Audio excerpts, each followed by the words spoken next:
কি ভাবছো?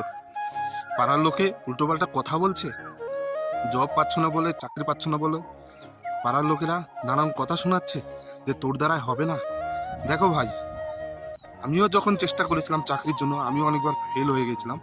তো মাথা নিচু করে আসতে হতো পাড়াতে, নানান কথা বলতো, কিন্তু সেই দিকে আমি ধ্যান দিতাম না।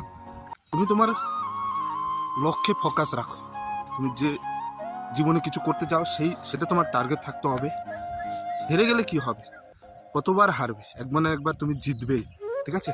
তো আমাদের সমাজে কিছু সংখ্যক লোক আছে শুধু লোকের বদনাম করে, তো তাদেরকে ফলো করলে হবে না। ওরা বলতে থাকুক, ওদের মুখ কিন্তু বন্ধ করা যাবে না। তো কিছু কিছু পাড়ার লোকেরা থাকে যে কাঠি দেওয়া, যে তোর দ্বারা কিছু হবে না, নানান কথা বলবে উল্টো পাল্টা। ঠিক আছে? ওদের দিকে একদম ধ্যান দেবে না। তুমি তোমার নিজের ফোকাস রাখো, জীবনে কিছু করবে, চেষ্টা চালিয়ে যাও, হাল ছাড়বে না। দেখবে তোমারও একদিন হবে। বুঝলে?